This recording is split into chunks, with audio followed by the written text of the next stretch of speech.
Bonsoir, bonsoir les amis, comment vous portez-vous? Si nous nous retrouvons aujourd'hui, c'est pour un épisode quelque peu spécial. Car en effet, je tenterai de vous raconter une histoire frissonnante.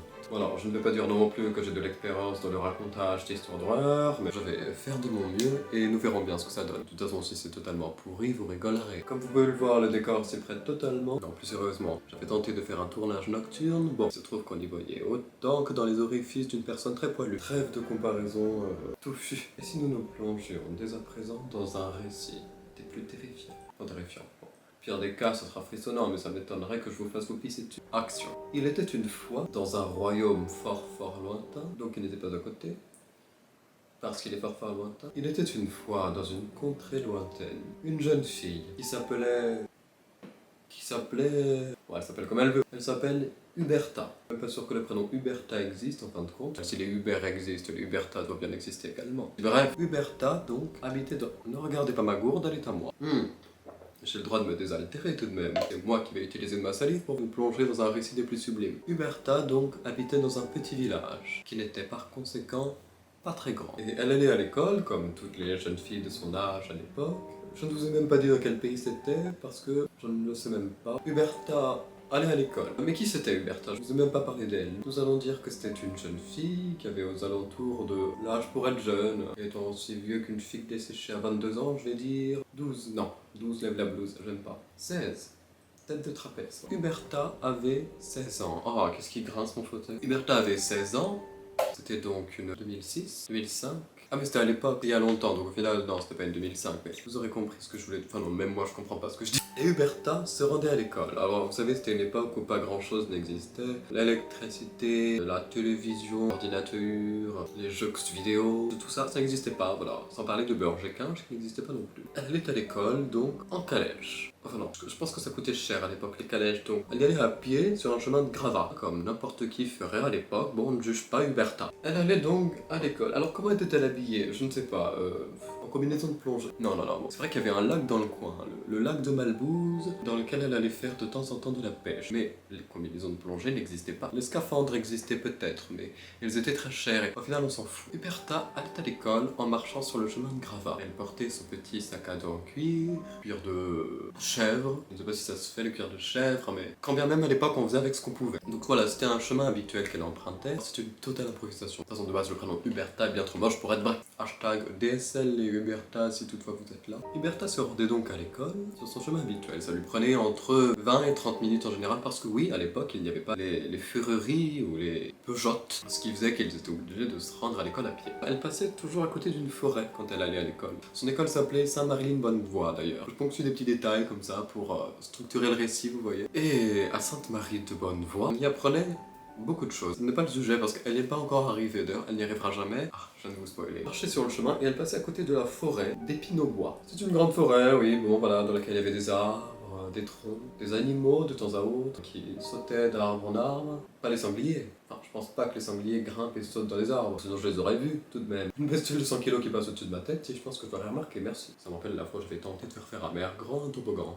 Avec bien plus de poids que les bambins, je peux vous dire qu'elle a décollé dans les cieux, elle est passée au-dessus de ma tête comme un arc-en-ciel. Quand tout d'un coup, un orage éclata dans les cieux. Et quand je dis un orage, c'est un orage. C'est pas 2-3 petits pets électriques dans le ciel, non, là c'est orage dans ta cage. Alors là, Huberta regarda aux alentours et vit qu'elle était absolument seule sur ce chemin. Elle ne pouvait donc point demander de l'aide. Elle cria toutefois: Oyez, oyez, une bonne âme aurait-elle la foi et la bonté de venir me secourir? Mais le temps qu'elle prononce ceci, les foudres étaient déjà tombées 3 fois, et pas très loin d'elle. Vous voyez, le récit s'accélère là, je commence à rentrer dans la chose. Notre cher protagoniste, ce qui rime avec équilibriste. Mais Huberta n'était pas équilibriste. Notre chère Huberta n'eut qu'une seule solution, car elle commençait à grêler. Voilà, bon, elle avait très peu de chance Huberta. Il n'y avait pas un pet de nuages quand elle est sortie de chez elle. 3 pas après, un orage, des grêlons, de la foudre. Huberta court ou te muerta. Et elle décida donc d'aller se réfugier un peu sous les arbres du début de la forêt d'épines au bois. Une forêt très touffue d'ailleurs, et comme Huberta n'avait aucune compétence en bûcheronnage, elle est obligée d'esquiver les arbres de droite à gauche. Pourquoi courait-elle sous les arbres? Parce qu'en fait elle essayait de longer le chemin pour pas se prendre les grêlons, bref, c'est l'histoire. Elle avançait dans la forêt donc, quand tout d'un coup, l'orage s'arrêta subitement. Comme si quelqu'un venait d'instaurer le gène après une blague de merde. Bref, notre très chère Huberta se dit donc: tiens, moult chance, ça va sur moi, je vais pouvoir retourner au chemin. Seulement que patatras. Zut, flûte hyper zut. Elle revint sur ses pas, mais le chemin avait disparu. Musique dramatique, Si on n'a pas, c'est que j'ai pas réussi à la mettre et que je me suis chié au montage. Qu'est-ce qu'elle était dans la merde, Huberta, à ce moment-là? Elle se dit, mais ce n'est pas possible, soit j'ai le sens de l'orientation d'une pierre au fond d'un lac, soit le chemin n'a jamais été là. À moins qu'une force mystérieuse l'ait isolée du chemin. Quoi qu'il en soit, Huberta était déstabilisée. Vous savez, c'est une jeune fille de 16 ans, poil aux dents. Donc, je suis en forme moi aujourd'hui, hein, je suis ouf. Pète d'énergie. Vous avez intérêt à mettre sur les réseaux sociaux hashtag RIP Huberta, hashtag Pray for Huberta, Huberta le boss. Mais au loin, elle entendit un bruit de clochette. Elle se dit, tiens, au beau milieu d'une forêt, ça doit être les vaches dans un champ qui sont en train de jouer à saute-mouton. Les vaches ne jouent pas à saute-mouton, sinon elles s'écraseraient entre elles. Puis il n'y a que les moutons qui jouent à saute-mouton. Est-ce que les moutons jouent à saute-mouton? Nous en reparlerons. Quoi qu'il en soit, oh, mais je vous avais pas dit, mais il y a Marjorie et Monsieur Nounours qui... Bon. Je pense qu'ils foutus doivent écouter mon histoire aussi. L'interrupteur aussi, là, qui est très moche. Bon, Huberta ne savait plus quoi faire. Mais au loin, elle entendit le bruit de clochette.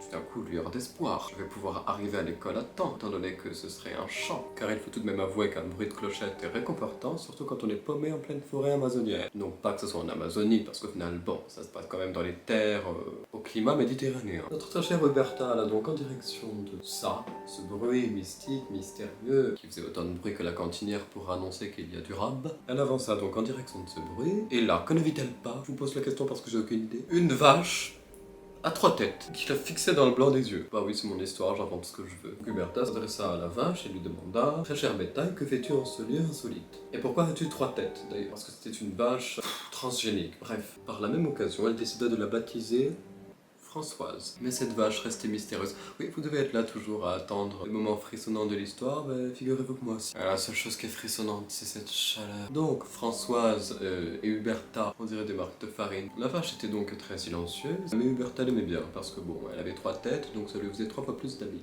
Elle était un peu moins seule de ce fait. Huberta avait donc... Je ne sais pas où va cette histoire, les amis. Vraiment. Alors, Huberta avait dans son sac un parachute. Car il y avait une vallée, pas très loin du chemin qu'elle prenait pour aller à l'école, et moult de personnes étaient décédées dans cette vallée, ce qui faisait que sa mère lui recommandait de prendre un parachute pour planer jusqu'en bas du gouffre. Elle marcha donc, la vache Françoise à ses côtés. Bonjour les Françoises. Je sais pas pourquoi ce nom m'est venu à l'esprit. Ça me regarde, c'est mon choix. Quand tout à coup, la vache piqua un sprint. Huberta se retrouva donc à voir Françoise partir au loin et décida de la suivre. Cette mystérieuse... vache. C'est d'ailleurs à ce moment-ci que notre très chère, comment elle s'appelle déjà, Huberta, se prit à dire: oh la vache. Aïe aïe aïe aïe aïe. Bien fait de pas faire carrière dans l'écriture de scénario, moi. Elle courut donc au travers de la forêt, tentant de rattraper la vache Françoise, qui allait très vite, car Françoise était très sportive. Bon, je ne vais pas vous raconter l'histoire de la vache Françoise à 3 têtes non plus. Je pourrais, dans une deuxième édition, si vraiment vous voulez le savoir, mais vous les vaches, faut les voler dans votre assiette, pas dans les histoires. Mais moi j'aime bien. J'aime bien les vaches. Alors, la vache Françoise ne faisait pas de lait, car elle était trop laide. Une vache laide. Une laide vache. Lait de vache. Enfin, et Françoise entra dans une maisonnette de chaume. Alors, le chaume, c'était une matière pour faire les toits. Ça n'a rien à voir avec le chômage, mais au final, je pense que maintenant, ceux qui font des toits de chaume sont au chômage. Revenons-en au sujet, déjà que... Lorsqu'elles entrèrent dans cette maisonnette de chaume, donc... Enfin, quand Huberta rentra timidement, Françoise entra d'un coup sec dans la maisonnette, mais Huberta, elle fut plus timide et respectable et se demanda, bon, s'il y a quelqu'un qui habite là, il apprécierait peut-être pas que quelqu'un fasse un châssis dans la porte après qu'une vache ait fait une effraction violente. Je vois comment je réagirais, moi, si une vache venait à foncer chez moi. J'allumerais le four, non, j'aurais peur ma race, ça c'est clair. Et donc, elle toqua, même ce final, Françoise avait fait un trou dans le mur, de chaume, pas de chômage, et vint lui ouvrir une vieille dame, toute de gris vêtue, qui portait un chapeau pointu. Huberta prit tout d'un coup peur. Voyant le nez crochu de son interlocutrice, elle s'alarma. Était-ce une sorcière qui souhaitait venir me pourfendre, qui souhaitait faire de moi une brochette de viande, qui aurait amené la vache à 3 têtes dans l'objectif de me faire venir jusqu'à elle? Cette satanée Françoise était-elle dans les manigances depuis le début? Eh bien, ce n'était pas le cas, car la sorcière proposa à la jeune fille un morceau de poudinge. De poudinge, en pudding. Et elle était plutôt bienveillante, cette sorcière d'ailleurs, car elle lui sourit. Bon, elle n'avait plus de dents, du coup, elle fit ce qu'elle peut, mais bref, on n'est pas là pour parler hygiène dentaire de sorcière imaginaire. Huberta lui dit donc merci pour le poudinge.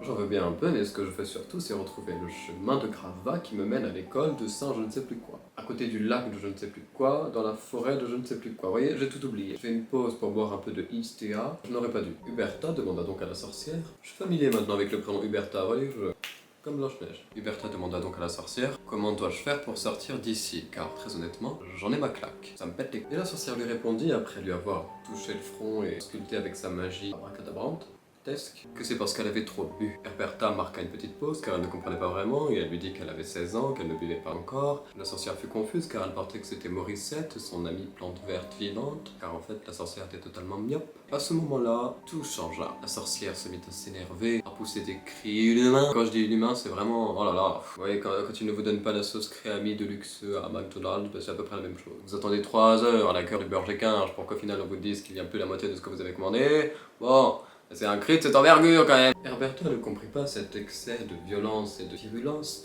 alors que la sorcière lui avait tout de même offert du poudinge. Alors ni une ni deux, notre protagoniste sauta sur le dos de Françoise et perfora un deuxième mur de la maison de chaume, pas de chômage, et s'en alla dans les champs, enfin dans la forêt. Cette histoire c'est vraiment n'importe quoi, hein, mais je pense que vous n'êtes pas prêts pour la suite. Car alors qu'elle chevauchait la vache, enfin du coup on ne chevauche pas une vache, on chevauche un cheval. Bon, alors qu'elle vachait la vache, elle vachait la vache à travers la forêt donc, et elle entendit derrière elle la sorcière, qui se mit à courir. Et ça n'avait plus rien à voir avec la sorcière qu'elle avait vue tout à l'heure. Elle s'était transformée en une pieuvre géante, avec un chapeau multicolore et des sandales dalmatiens. Notre Herberta était terrorisée. Mais la vache courait 3 fois plus vite qu'une vache normale, comme elle avait 3 têtes. C'est pas logique d'ailleurs, parce qu'avoir 3 têtes, ça doit être plutôt encombrant. Mais bon, Françoise courait très vite. Françoise était une sprinteuse professionnelle, et là par miracle, elles tombèrent sur un canon. Un canon, oui, posté en plein milieu des bois, un peu recouvert par la mousse, mais qui avait l'air opérationnel. Alors ni une ni deux, Herberta, mettant à profit ses compétences en beau linge, parce qu'elle avait des compétences en beau linge, voilà, c'est tout, elle a le droit. Ne me demandez pas pourquoi ni qu'est-ce qu'un beau linge venait faire à cette époque. Il y avait des pistes de beau linge dans les champs, voilà. Il recyclait des bouses pour en faire des boules. Bon, et elle saisit un boulet qui était à moitié enterré dans la mousse. Huberta, que nous appellerons donc Ubi, mon ami Ubi, insérera donc la grosse boule dans le canon, demanda à Françoise de péter un coup afin d'allumer la mèche. Nous savons tous à quel point les pets de vache peuvent être explosifs. Pivota le canon en direction de la sorcière et tira. L'immense calamar, sorcière, chapeau multicolore, sandales très moches, fut pulvérisé par cette boule de boulinge qu'elle prit dans la fosse et périt sur le coup. Huberta se demanda illico presto, ai-je bien fait de pourfendre cette sorcière? Eh bien la réponse, elle ne la connaîtra jamais. Mais ce que moi je peux vous dire, c'est que c'était bel et bien la sorcière qui avait lancé un sortilège pour s'abreuver de chair humaine. D'ailleurs, si elle n'avait plus de dents, c'est parce que ce chicot cognait contre les os de ses proies. Voilà, la sorcière hors d'état de nuire et son ami à ses côtés. Huberta ne tarda pas à retrouver le chemin et puis présenter à toute sa classe une très charmante vache à 3 têtes, qui a le prénom d'une dame de 50 ans d'ailleurs. Et voilà les amis, ainsi s'achève l'histoire d'Huberta, la sorcière et la vache à 3 têtes. J'espère qu'elle vous aura plu, écoutez. Moi j'ai pris beaucoup de plaisir à la raconter, elle était censée faire peur d'ailleurs, même si je sais qu'au final elle n'aura pas effrayé un nouveau-né. Ne cherchez pas, il n'y a pas de moralité à cette histoire. La moralité n'est pas de faire du beau linge, ou de pulvériser avec un canon toutes les sorcières sans dents transformées en pieuvres que vous croisez. Même si à mon avis ça me l'air tout à fait rare. Je ne sais pas où vous habitez, mais à part en Australie, des choses comme ça on ne rencontre pas. Bon, vous me direz. Moi l'autre jour j'ai vu une morue dans ma rue, ça m'a... Donc voilà les amis, écoutez, n'hésitez pas à me laisser un petit avis quant à qu'est-ce que vous pensez de ce format. Moi je trouvais ça original, je me suis dit raconter une petite histoire, ça peut faire plaisir à quelques-uns. Voilà, je tâte encore un peu YouTube. N'hésitez pas à déposer un like, et j'ai appris que l'on pouvait sonner le clocher du village pour que vous soyez mis au courant quand je poste une vidéo. Donc activez cette certaine cloche si vous souhaitez m'entendre quand je sonne le clocher du village. Et puis écoutez les amis, on se revoit très bientôt pour de nouvelles aventures.